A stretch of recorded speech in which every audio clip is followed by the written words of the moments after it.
makina. Damhin mo ang tunog, tayo'y lilipad ang nakasaya ng gulong. Para safe ride, let's do it right. Kasama ang legit na guy, yan ang motor drive. Dadayuhin natin ang magagandang tanawin habang sumasalubong sa atin ang sariwang hangin. Umaarangkada sa kalsada, binibida ang motor na magagana. Sino ba naman ang mag-aakala using bike? Nalibot ang lahat ng walang abala. Angat! Humberto Vlog yan. Yun, kasama ko na naman ang Team Broom Broom.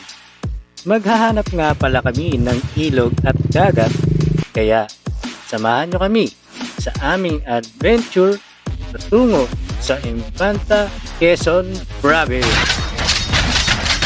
Tara, rides na! 3, 2, 1. Habang binabaybay namin ang daan patungong ilog, sobrang na-enjoy namin ang kalsada habang nilalasap ang sariwang hangin at napagmamasdan ang magagandang tanawin.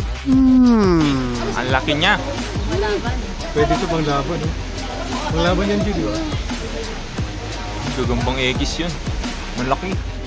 At pagdating namin sa Pinlac Falls, malakas ang ulan at malamig. Kaya kumain na lang muna kami. Nanood at kumain ulit. Oh no. Kinabukasan, napagdesisyon na naming maligo. Dahil sayang naman kung hindi kami maliligo. Kahit sobrang iniginaw na kami dyan.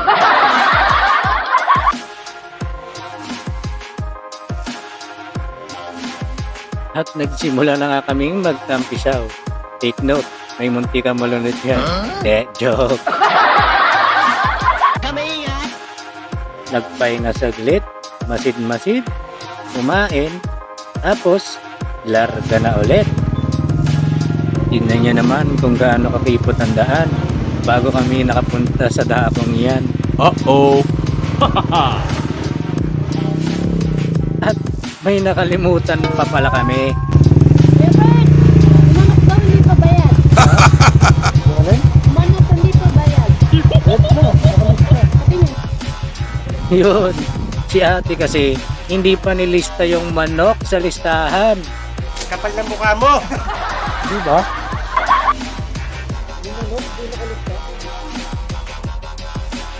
After mabayaran ng manok, yan, larga na ulit papuntang dagat.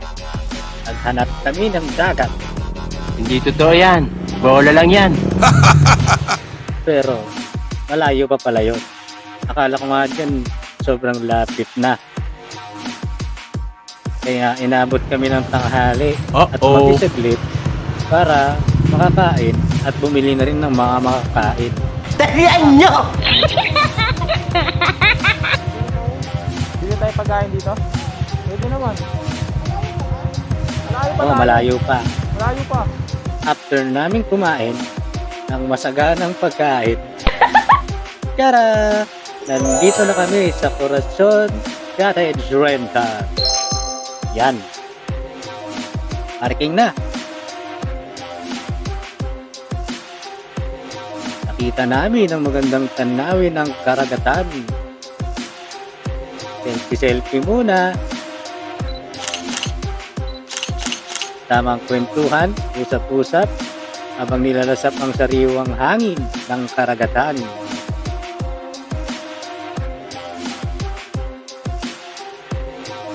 After namin magpahinga, ayan na, nag-ready na kami.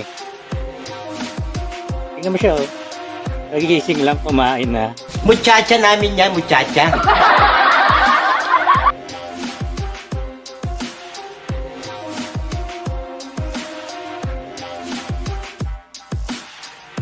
Aroy, ginagawa mo! yan. Sige, takbo mga itik. Why are you running? Why are you running? Tampisaw sa dagat. Yeah, boy. Dito, sinubukan namin ang aming bagong human drone. Kaya lang, hindi pa kami marunong masyado. Kasi, medyo nabubunggo pa.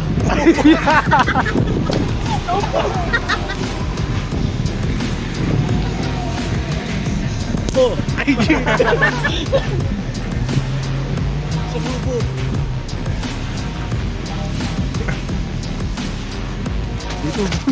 Sabay ni Ebert. Nagligpit na rin kami at umalis dahil linggo kinabukasan at may mga mahalaga kaming gampanin.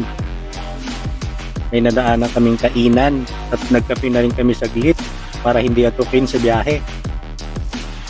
Sana nagustuhan nyo ang aming adventure. Sa susunod pa ulit na rides, magkita-kita tayo ha. Paalam! Ayun na yan! Don Beto! Isang click lang oh!